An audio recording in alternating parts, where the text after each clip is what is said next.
It's festival time for cricket fans. With the Lucknow Super Giants at 27 crore, we have Rishabh Pant going to the Lucknow Super Giants. Well जो done. IPL का खेल आपको TV पर दिखता है वो तो सिर्फ टिप ऑफ द आइसबर्ग है। असली पैसे का खेल तो पीछे पीछे चलने लग रहा है। It is the illegal market that marks up a majority of the share. Hello everyone. So today, very interesting topic. We all love it. So it's all about IPL, and we know that IPL is now resumed. Let's talk about little deep inside about IPL. So we love IPL, right? Yes, it's the biggest festival for cricket across the country. Cool, right? Now let's look into the other side of the coin.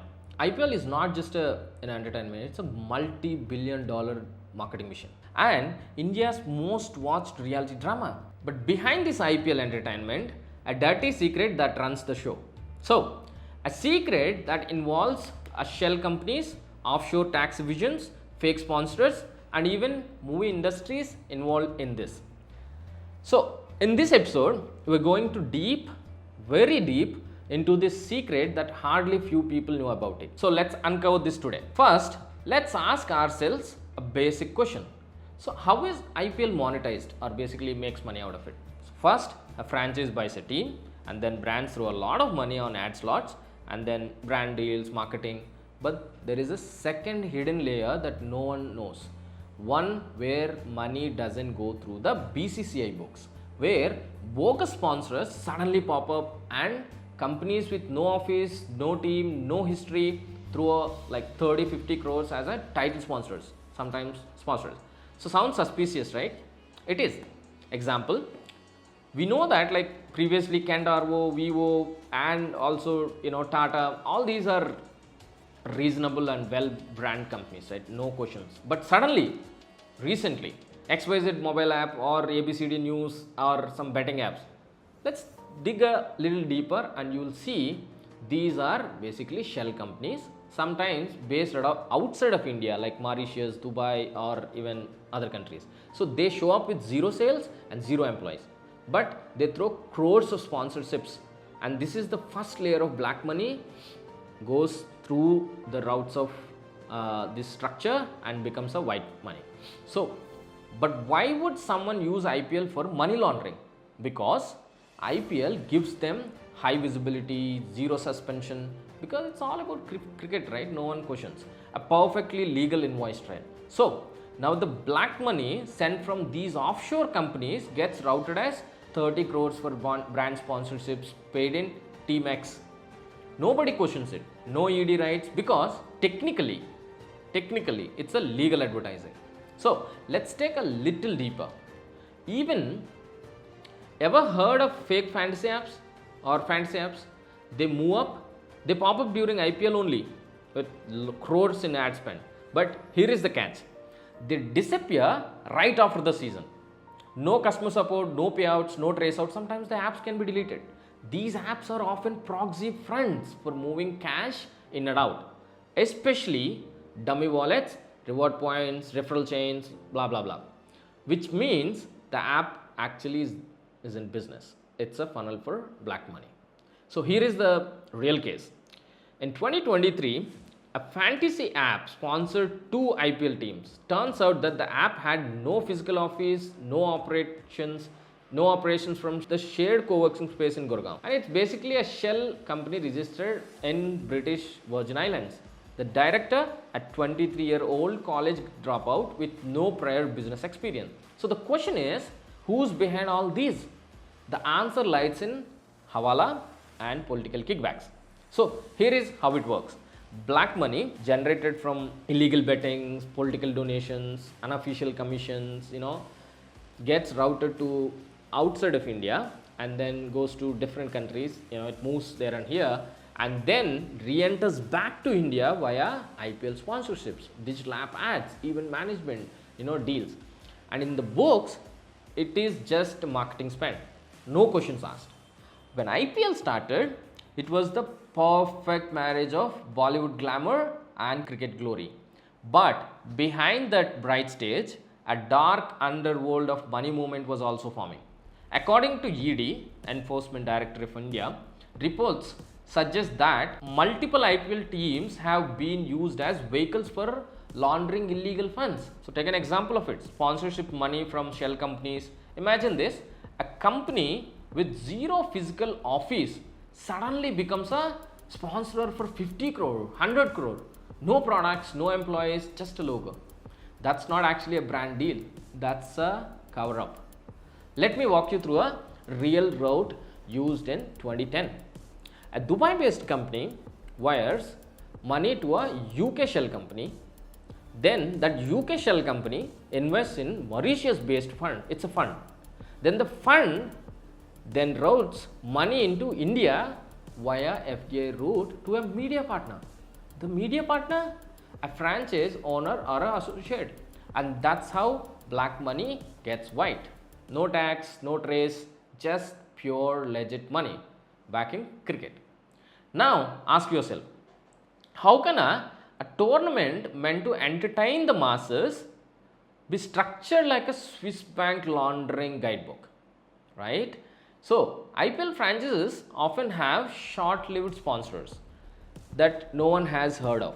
A company shows up for one season, huge ads, big banners, then suddenly vanishes. Like, which was a big sponsor on hoardings during IPL, except their Indian revenue was less than 1 crore. So where is the logic? Simple. It's not about real sales. It's about over invoiced payments, round tripping, and also dodging tax scrutiny, right? Now, this is where it gets murkier. Some franchises owners, especially from real estate and construction backgrounds, used IPL proceeds to buy Binami properties, meaning properties not in their name, but funded by IPL linked accounts. So, in fact, ED seized at least 14 properties in connection with 2 IPL franchises during 2013 to 2017. So, some of these properties were in like Dubai, London, in Goa, luxury apartments, seaside villas, and investment grade like real estate properties. So all these properties are basically backed by shadow earnings from team operations. You thought the player auction was about cricket merit. What if I told you even players were being used as money mules?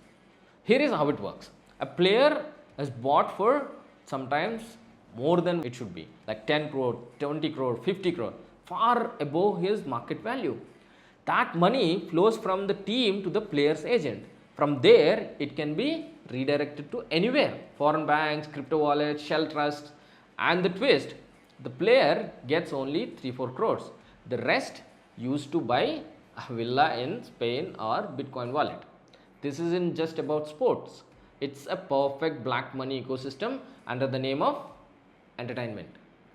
When celebrities like, I don't really name few, as you know that there are a lot of sponsors also there in IPL, also got involved. So let's give IPL, so it basically gave IPL glamour, but it also gave a credibility to financial misconduct. You know what? In 2011, SRK's company, obviously Red Chillies Entertainment, which owned Kolkata Knight Riders, was investigated for overseas investments and violation of FEMA norms.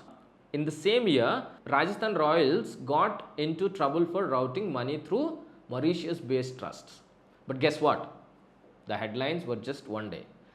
It's disappeared after that. The fans shared and the system moved on. During IPL 2020 and 2021, a strange trend emerged. This is exactly at the COVID time.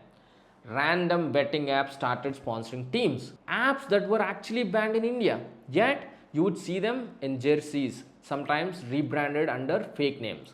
How? These apps paid through crypto, routed it via offshore entities, and then showed it as legitimate ad revenue. The players, they got paid in rupees. The promoters, they slashed their dollars in properties. Do you know who owns these media rights?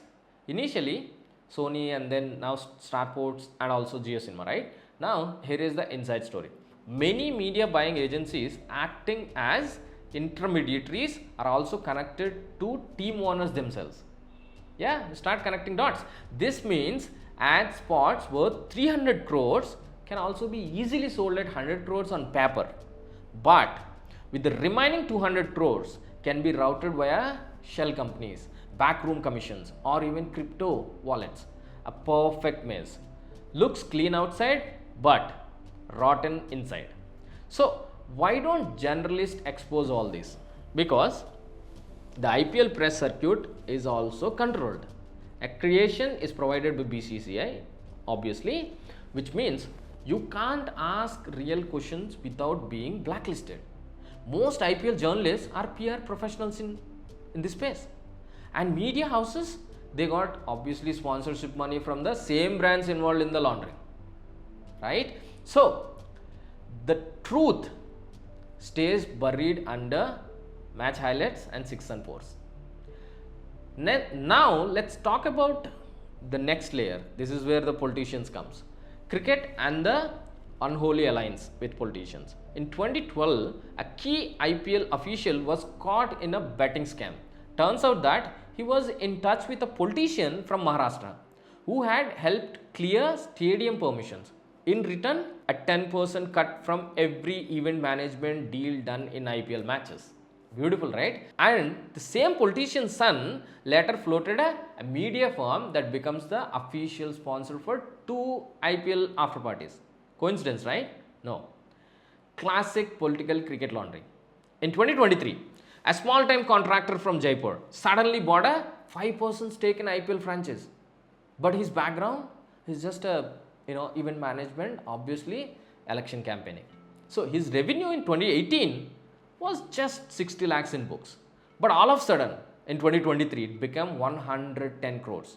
The logic says no. Black money ecosystem says yes. He was just a front, but the real investors were hidden in layers of LLPs, holding firms, and offshore firms, right? You know what's worse? This isn't just about money at all. It's about control. Owning an IPL team gives you access to powerful people. You rub shoulders with ministers, industrialists, actors.